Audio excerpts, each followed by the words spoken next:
నమస్తే, welcome to NHTV special discussion. తాజాగా మణిపూర్లో డ్రోన్ అటాక్ జరిగినటువంటి విషయం మనందరికీ తెలిసిందే. ఈ అటాక్ తర్వాత అంటే గతంలో కూడా డ్రోన్ అటాక్స్ చేయడానికి ప్రయత్నాలు జరిగాయి, కానీ అది విజయవంతం కాకుండా అడ్డుకోగలిగాయి మన భద్రతా బలగాలు. అయితే ఈసారి మాత్రం ఇద్దరు ప్రాణాలు కోల్పోవడం, కొంతమంది గాయపడడం జరిగింది. ఈ సంఘటన తర్వాత కొన్ని ప్రశ్నలు ఉత్పన్నమవుతున్నాయి. జాతీయ భద్రతకు ఒక కొత్త సవాల్ ఎదురైనట్టుగా అనిపిస్తోంది. ఆ క్వశ్చన్ ఏంటంటే, భారత్ డ్రోన్ టెర్రరిజాన్ని లేదా డ్రోన్ వార్ఫేర్ను ఎదుర్కోవడానికి సిద్ధంగా ఉందా? ఆ స్థాయిలో ఉన్నామా? ఇది ఒక కొత్త ఛాలెంజ్లా కనిపిస్తోంది. ఈ అంశాన్ని గురించి కొన్ని విషయాలు తెలుసుకునే ప్రయత్నం చేద్దాం. నాతో పాటు డిఫెన్స్ ఎక్స్పర్ట్, అలాగే ఎయిర్ ఫోర్స్ మాజీ స్క్వాడ్రన్ లీడర్ మాధవపతి కాళిదాస్ గారు ఉన్నారు. కాళిదాస్ గారు నమస్తే అండి.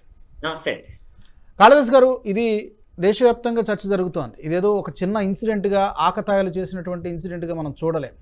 జనరల్గా ఏంటంటే డ్రోన్స్ అనగానే ఈ యూట్యూబర్సు, వ్లాగర్సు వాడే ఇవే కామన్ పీపుల్కి తెలిసేటువంటి.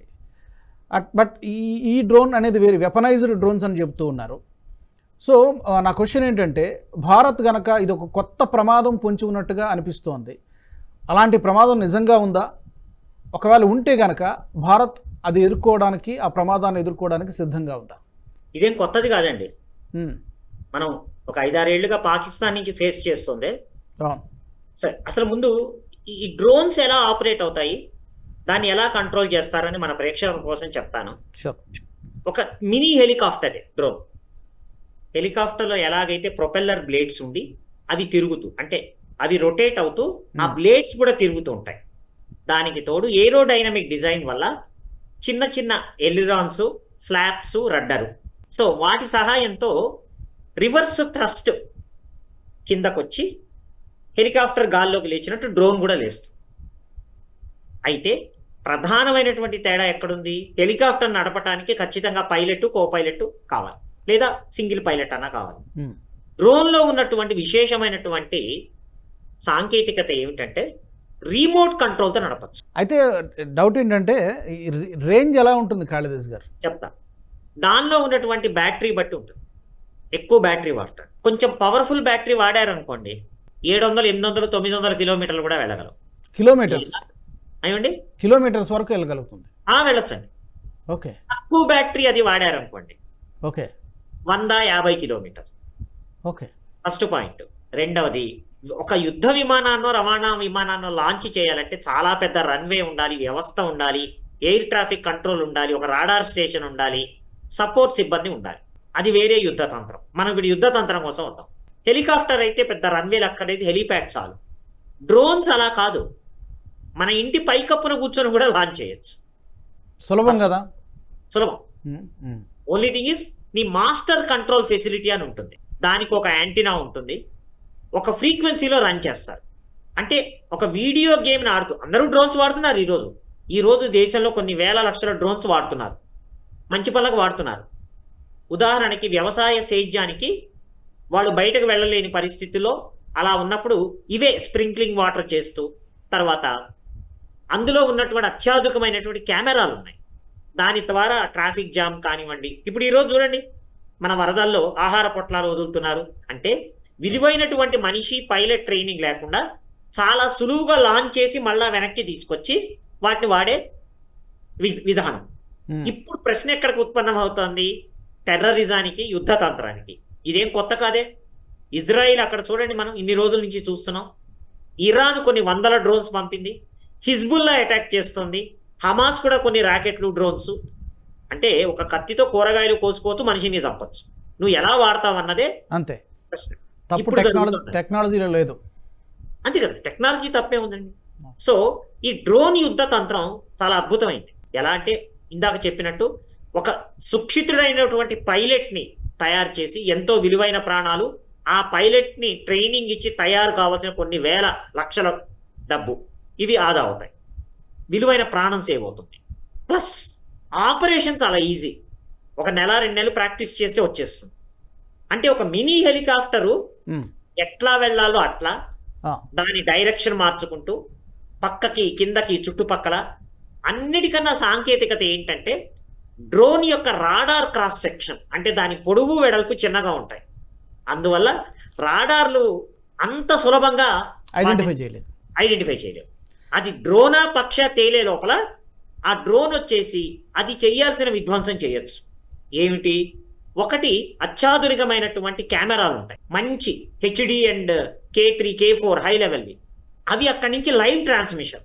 ఉదాహరణకి నేను వెళ్ళి బార్డర్ వైపున శత్రు దేశాల యొక్క ట్యాంకులు ఎన్నున్నాయి, బంకర్లు ఎన్నున్నాయి, వాటెవర్ అంటే యుద్ధ తంత్రానికి ఉపయోగించేవి అక్కడ ఏం జరుగుతోందని మామూలుగా శాటిలైట్స్ ద్వారాను యుద్ధ విమానాల ద్వారా తేయాలంటే చాలా పెద్ద ప్రాసెస్ అవుతుంది. ఎందుకంటే శాటిలైట్ భూమి రెండూ తిరుగుతుంటాయి, అవి సింక్రనైజ్ అయ్యి ఆ టైంకి పికప్ చేయాలి.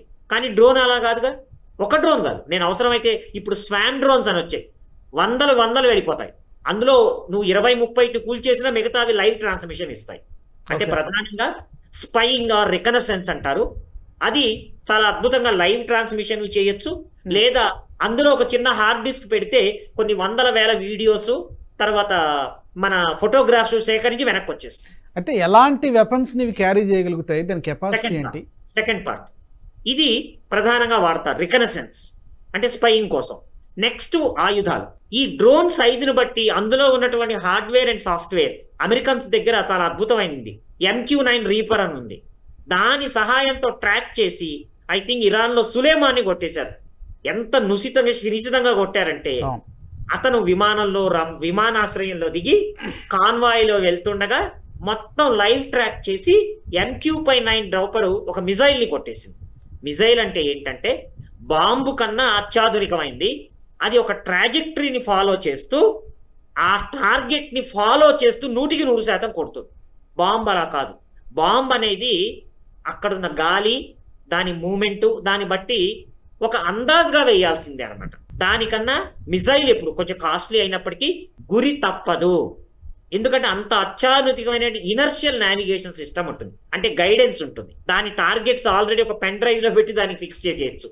ఆ మిజైల్ కి కొంత దూరం వెళ్ళి వదిలేస్తే ఆ టార్గెట్ ని అదే పికప్ చేసి అవసరమైతే శాటిలైట్ నుంచి దానికి లైవ్ ట్రాకింగ్ వస్తుంది GPS ద్వారా. అంటే ఏంటి? దాని లోపల ఉన్నటువంటి అత్యాధునికమైనటువంటి ఎలక్ట్రానిక్ నెట్వర్కింగ్ వ్యవస్థతో పాటు ఇనర్షియల్ నావిగేషన్ తో పాటు మాస్టర్ కంట్రోల్ రూమ్ నుంచి వీళ్ళు చూస్తూ ఉంటారు, వీళ్ళు దాన్ని కంట్రోల్ చేస్తూ ఉంటారు. శాటిలైట్ కూడా అనుసంధానం అవుతుంది. అంటే దాదాపుగా వాడే టెక్నాలజీ ఎవరు వాడుతున్నారు, వాళ్ళు మంచి సుశిక్షులైతే 100% 99% కిల్ ప్రాబబిలిటీ అంటారు, కొట్టేసి. ఇది అసలు బేసిక్ ఆపరేట్ చేసేది. ఇప్పుడు విధానానికి వస్తే మన పాకిస్తాన్ వెస్ట్రన్ బార్డర్స్ లో పాకిస్తాన్కి డ్రోన్స్ సొంతంగా తయారు చేసే అంత సీన్ లేదు, వాళ్ళకి అంత రీసెర్చ్ కూడా లేదు. వాళ్ళ ఆయుధాలన్నీ చైనా నుంచి ఇంపోర్ట్ అయ్యి పాకిస్తాన్ స్టిక్కర్ పెడతారు. ఈ డ్రోన్స్ ద్వారా ఆయుధాలు ప్లస్ చాలా వరకు డ్రగ్స్ ఇస్తున్నారు. ఇప్పుడేం జరిగింది? ఫర్ ద ఫస్ట్ టైం మనం చూసాం, ఇందాక చెప్పినట్టు ప్రపంచవ్యాప్తంగా మిజైల్స్, బాంబ్స్ అంటే నాశనం చేయడానికి, లేదా రికనసెన్స్ అంటే స్పైయింగ్ కోసం విస్తృతంగా వాడుతున్నారు. ఎందుకంటే పైలట్ల విలువైన ప్రాణం అవసరం లేదు, ప్లస్ కంట్రోల్ చేయడానికి వ్యవస్థ కూడా చాలా తక్కువ, చాలా అవలీలగా చేయొచ్చు. నువ్వు ప్రాక్టీస్ చేయటంలోనే ఉన్నది ఫస్ట్ పాయింట్. రెండవది ఈ డ్రోన్స్ ని ఎలా డిటెక్ట్ చేయటం. ఇప్పుడు మన దగ్గర జరిగింది కూడా ఇందాక చెప్పినట్లు 100% 2 తెగలు మణిపూర్ లో కొట్టుకుంటూ డ్రోన్స్ ని తయారు చేసి ఆపరేట్ చేసి వాళ్ళకి ఖచ్చితంగా బయట నుంచి వచ్చింది. అది ఈ అల్ ఖైదా టెర్రరిస్ట్ గ్రూప్స్ ద్వారా. వాళ్ళకు కూడా ఎక్కడి నుంచి వస్తుందండి? ఇప్పుడు అక్కడ హిజ్బుల్లా దగ్గర అన్ని రాకెట్స్, డ్రోన్స్ ఉన్నాయి లెబనాన్ లో ఉన్న వాటికి. అంటే లెబనాన్ చాలా పూర్ దేశం, అంత రీసెర్చ్ చేసి ఇస్తుందా? అవన్నీ 100% ఇరాన్ నుంచి వస్తున్నాయి. తర్వాత కాళిదాస్ గారు 2023లో ఓవరాల్గా ఒక 125 డ్రోన్స్ని కూల్చేయడం జరిగింది మన BSF. పాకిస్తాన్ పంపిస్తే అదే మీరు ఇందాక చెప్పినట్టుగా ఫేక్ కరెన్సీ కావచ్చు, లేకపోతే డ్రగ్స్ కావచ్చు, సమ్ టైమ్స్ వెపన్స్ కూడా కావచ్చు, వీటిని అక్కడి నుంచి తరలించడానికి ఈ టెక్నాలజీని వాడుతున్నట్టుగా తెలుస్తోంది. అంటే ఇప్పటికే ఆ ఎఫర్ట్స్ జరుగుతున్న, ఆ ప్రయత్నం జరుగుతోంది. బట్ ఇప్పటివరకు మన BSF చాలా సమర్థవంతంగా ఎదుర్కొన్నట్టుగా కనిపిస్తోంది. ఇప్పుడు తాజాగా జరిగినటువంటి ఈ డ్రోన్ కూడా అక్కడ పాకిస్తాన్ ప్రేరేపిత చర్యగానే మనం చూడొచ్చా? కేవలం పాకిస్తాన్ కాదండి, మన చుట్టూ శత్రువులు ఎప్పుడు చాలా మంది ఉంటారు. ఇందులో చైనా ఉంటుంది, అమెరికా ఇన్వాల్వ్మెంట్ లేదంటానికి కూడా లేదు. అయితే ఇప్పుడు వాటిని ఎలా ఎదుర్కోవాలి? ఈ రోజు వరకు అదృష్టం ఏమిటంటే ఉన్నమాట, డ్రోన్ ద్వారా ఆయుధాల్ని ప్రయోగించి మన ఆర్మీ మీద కానీ, బిఎస్ఎఫ్ కానివ్వండి, మిలిటరీ అసెట్స్ కానివ్వండి, ఇంకా వర్స్ట్ కేసు సివిలియన్స్. ఇప్పుడు ఈ రోజు చూడండి, ఇప్పుడు ఒక ఆర్మీ మీదో ఎయిర్ ఫోర్స్ మిలిటరీ మీద అటాక్ చేశారంటే ఆ యుద్ధ తంత్రం వేరు. కానీ సామాన్య సివిలియన్స్ మీద, దానికోసం వస్తాను, ఒక 5 నిమిషాలు ఇవ్వాలి. ఇప్పుడు వాళ్ళు గనక ఈ రోజు చూడండి, ఉదాహరణ దేశం వ్యాప్తంగా ఎగిరే ప్రతి డ్రోన్ కి ఎక్కడైనా లైసెన్స్ కానీ, నెంబర్ ప్లేట్స్ కానీ ఇట్లాంటివి ఉన్నాయా? అది లేదు. ఇది చాలా డేంజరస్ సిచ్యువేషన్. మనం ఆలోచించాలి. అంటే టెక్నాలజీ ఎక్కడో బాంబు పెట్టి వెళ్ళిపోవటం అవన్నీ ఎప్పుడో పాత రోజులు అనుకోవాలి. కానీ నువ్వు బయటకు రాకుండా నీ ఇంట్లోనే నీ మేడ మీద కూర్చొని నువ్వు ఒక డ్రోన్ ద్వారా ఆయుధాన్ని ప్రయోగించావు అనుకోండి, కేవలం మిలిటరీ టార్గెట్స్ కాదు, మళ్ళా చెప్తున్నాను, మిలిటరీ టార్గెట్స్ మీద చేసామంటే అదొక యుద్ధ తంత్రం లేదా ఉగ్రవాదం. బట్ అంతర్గతంగా అల్లకల్లోలం ఎన్ని వందల వేల డ్రోన్స్ ఉన్నాయండి. మరి దాని మీద లెక్క డొక్క ప్రభుత్వాలకు ఏమన్నా ఉన్నదా? వీటిని కూడా ఆన్లైన్లో అమ్ముతున్నారని చెప్తున్నారు. ఈ ఆన్లైన్లో అమ్మేటువంటివి అధికారికంగానే అమ్ముతున్నారా, లీగల్గానే అమ్ముతున్నారా, లేకపోతే ఇల్లీగల్గా అమ్ముతున్నారా? అంటే ప్రభుత్వం యొక్క విధానం ఏముంది? ఎవరైనా అంటే ఆలోచించలేదా ఈ రోజు వరకు ప్రభుత్వం? ఇదే విషయం పైన 3 ఏళ్ల క్రితం ఒక పెద్ద ఛానల్లో నేను చాలా డిస్కస్ చేసి చెప్పాను. బయట నుంచి వచ్చేవి దానికంటే, ఇప్పుడు మిలిటరీ అసెట్స్ ఉన్నాయనుకోండి, ఇందాక మీరు చెప్పినట్లు దానికి ఒక కాపలా ఉంటుంది, రాడార్స్ ఉంటారు, 24 గంటలు పరిరక్షిస్తాయి. ఈ మిలిటరీ డ్రోన్స్ అంటే మిలిటరీ పరంగా వాడేది, యుద్ధ పరంగా వాడేది, వాటిని ఎదుర్కోవాలంటే 2 రకాలుగా చేయాలండి. ఒకటి సాఫ్ట్ కిల్, రెండోది హార్డ్ కిల్. హార్డ్ కిల్ అంటే ఏంటంటే మనం డిటెక్ట్ చేసిన తర్వాత కింద నుంచి ఒక మిజైల్ ద్వారా కానీ ఇంకొక ఆయుధం ద్వారా దాన్ని ప్రత్యక్షంగా గుద్ది చంపి విధ్వంసం చేయటం, ఇది హార్డ్ కిల్. కానీ అవి డిటెక్ట్ కావాలి, ఒకవేళ రాత్రిపూట వస్తే ఇంకా కష్టం, అంత ఆషామాషి కాదు. రెండోది సాఫ్ట్ కిల్. ఇది చాలా ఇంపార్టెంట్. సాఫ్ట్ కిల్ అంటే ఏంటంటే ఈ మాస్టర్ కంట్రోల్ ఫెసిలిటీ నుంచి ఈ డ్రోన్ దాకా ఆపరేట్ అవుతున్న ఫ్రీక్వెన్సీ ఏమిటని పసిగట్టాలి. దానికి ఫ్రీక్వెన్సీ అనలైజర్స్ అని ఉంటాయి, అంటే ఎలక్ట్రానిక్ వార్ఫేర్. ఎక్కడైతే నేల మీద అయితే అది కూడా మొత్తం బార్డర్లో, ఇప్పుడు బంగ్లాదేశ్ తీసుకోండి, 4000 కిలోమీటర్లు పెట్టగలమా? బట్ ఎక్కడెక్కడైతే ప్రోన్ ఉంటుందో ఈ ఫ్రీక్వెన్సీ అనలైజర్స్ ద్వారా ఏ ఫ్రీక్వెన్సీలో ఆపరేట్ అవుతుంది ఆ మొత్తం ఫ్రీక్వెన్సీని జామ్ చేయటం. తద్వారా ఏమవుతుంది, మాస్టర్ కంట్రోల్ ఫెసిలిటీ నుంచి ఈ డ్రోన్ కి మధ్య సిగ్నల్ అండ్ కంట్రోలింగ్ వ్యవస్థ నాశనం అయిపోతుంది. అప్పుడు అదేమవుతుంది, డ్రోను రెక్కలు తెగిన పక్షిలాగా ఉండిపోతుంది. దాన్ని జాగ్రత్తగా కిందకి దింపగలగాలి, లేదా అది కింద పడిపోవాలి. ఆ కింద పడిపోయేటప్పుడు ఇంకొంచెం సాంకేతికత జోడించి ఫ్యూజ్ కానీ రేడియో ఫ్యూజ్ టైమర్స్ పెడితే పడుతూ పేలిపోవచ్చు. అంటే అది మన మన మన ఎసెట్స్ మీద రాకుండా చాలా జాగ్రత్తగా ప్లాన్ చేయాలి. అంటే ఈ కౌంటర్ డ్రోన్స్ సాఫ్ట్ కిల్ కానీ హార్డ్ కిల్ కానీ మన దగ్గర ఆ వ్యవస్థ పూర్తి స్థాయిలో ఉందనుకోవచ్చు. భారత్ వద్ద అంటే డిపెండ్స్ అండి, మరి గవర్నమెంట్ ఎంత నిధులు ఇచ్చింది, డిఆర్డిఓ ఇవన్నీ చేయాల్సిన డిఆర్డిఓని. మన దగ్గర సాంకేతిక నైపుణ్యం కొదవలేదండి. అయితే ఆ పరంగా డ్రోన్స్ ద్వారా కూడా దాడి జరుగుతుంది అన్న దానికి మనం సర్వసన్నద్ధమై ఉన్నామా? కౌంటర్ టెక్నాలజీ సార్, కేవలం హార్డ్ కిలే కాదు, ఇందాక చెప్పినట్టు సాఫ్ట్ కిల్ కూడా అవసరం. ఎందుకంటే మనకు కానీ వాళ్ళకు కానీ డ్రోన్ ద్వారా యుద్ధం చేయటం ఈ రోజున చాలా అవలీలం, కష్టమైన పని కాదు. So still it is a question mark for us. సిద్ధంగా ఉన్నామా అంటే డిఆర్డిఓ ఆర్ డిఫెన్స్ రక్షణ శాఖ మంత్రి సమాధానం చెప్పాలంటారా? ఇప్పటికైతే పూర్తి స్థాయిలో సన్నద్ధంగా ఉన్నామా? ఇప్పుడు దానికి తగ్గట్టు ఫండ్స్ ఇచ్చారా, దానికి తగినటువంటి వ్యవస్థ తయారవుతోందా, ఒకవేళ తయారైతే డిప్లాయ్ చేశారా, ఇవేం బయటకు రావు కదా, కానీ అవసరం. ఎందుకంటే కేవలం ఒక డ్రోన్ కాదు, మనం ఈ రోజు ఒక డ్రోన్ కోసం ఇంతసేపు మాట్లాడుతున్నాం. స్వామ్ డ్రోన్స్ అని ఉన్నాయి, ఒకేసారి 100-200 వచ్చేస్తాయి. నువ్వు ఎన్ని కూల్చినా ఒక 20-30 సక్సెస్ అయినా కూడా నష్టం, విధ్వంసం తీవ్రంగా ఉంటుంది. ఎందుకంటే పోయేదే లేదు, ఒక మిషనే. ఒక హెలికాప్టర్ కానీ యుద్ధ విమానంలో ఖర్చుతో పోలిస్తే, పైలట్ ని మనము ట్రైన్ చేసిన దాంట్లో పోలిస్తే 10,000, 50,000, 20,000 డ్రోన్స్ తయారైపోతాయి. వాటన్నిటిని మూకుమ్మడిగా శత్రు దేశం ప్రయోగిస్తుందా, మనం ప్రయోగిస్తామా? కానీ ఒకవేళ వాళ్ళు ప్రయోగిస్తే కౌంటర్ మన దగ్గర ఉన్నదా? దానికి తగ్గ ఇందాక చెప్పినట్టు హార్డ్ కిల్, సాఫ్ట్ కిల్, ఇంకా రకరకాలుగా ఆ కౌంటర్ డ్రోన్ మెకానిజం అన్నది మనం ఎంత తొందరగా చేస్తే అంత మంచిది. రైట్. ప్లస్ ఎందుకంటే మనకేమి చెప్పిరావు. సో అయితే అదొకటే కాదు, అన్నిటికన్నా డేంజర్ బయట దేశం నుంచి వచ్చే మనం జాగరూకతతో ఉంటాం. దేశ అంతర్గతంగా కూడా మనం స్లీపర్ సెల్స్ బాంబులు పెడుతున్నారు అంటున్నారు. వాళ్ళ స్థాయి దాటిపోయి వాళ్ళ చేతుల్లో కూడా డ్రోన్ టెక్నాలజీ వచ్చి విచ్చలవిడిగా ప్రయోగించగలిగితే మరి అప్పుడు ఏమవుతుంది? అతలాకుతలం అవుతుందా? ప్రమాదాన్ని మనం ఊహించలేం. అతలాకుతలం అయిపోతుంది. కనుక గవర్నమెంట్ చాలా సత్వరంగా ఎంత తొందరగా డెసిషన్ తీసుకొని వీటికి లైసెన్సింగ్ లాగా ఇచ్చి ఎవడిష్టం పడితే వాడు వేయటం కాదు. ఎందుకంటే వాడు పెళ్లి ఊరేగింపు మీద చేస్తున్నాడా, ట్రాఫిక్ మీద చేస్తున్నాడా తెలియదు. అది క్రికెట్ గ్రౌండ్స్ లో చేస్తున్నాం. ఎందుకంటే ఎక్కడ నాకు తెలిసి మరి ఒక పర్మిషన్ తీసుకోనో లైసెన్స్ తీసుకోనో ఎగరేస్తున్నారా, అలా వాళ్ళంతా వాళ్ళు చేస్తున్నారా నాకు ఐడియా లేదు ప్రస్తుత విధానం. కానీ ఆ విధానాన్ని మార్చి ఎగిరే ప్రతి డ్రోన్ ని దానికి లైసెన్స్ పెట్టి లైసెన్స్డ్ గన్ లాగా లైసెన్స్డ్ డ్రోన్ ఉండాలంటారు. ఉండాలండి. లేకపోతే స్లీపర్ సెల్స్ చేతికి వచ్చేసింది అనుకోండి, ఇక నా నోటితో నేనేం చెప్పలేను. ఎగ్జాక్ట్లీ, చాలా పెద్ద ప్రమాదం పొంచి ఉంది.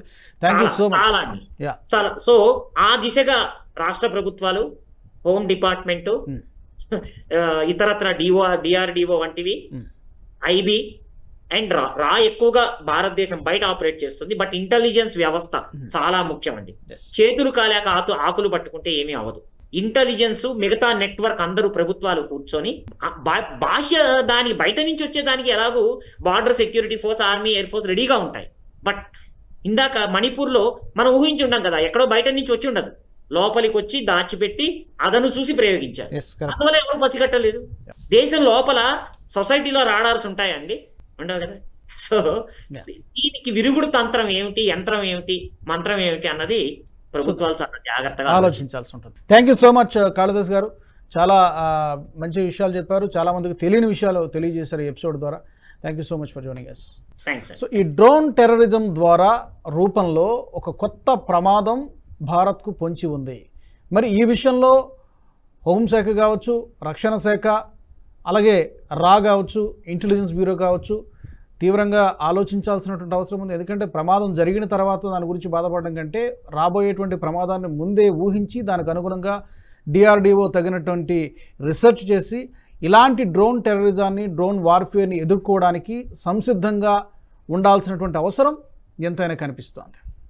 ఇది ఇవాల్టి ప్రత్యేక కార్యక్రమం. Keep watching NH TV.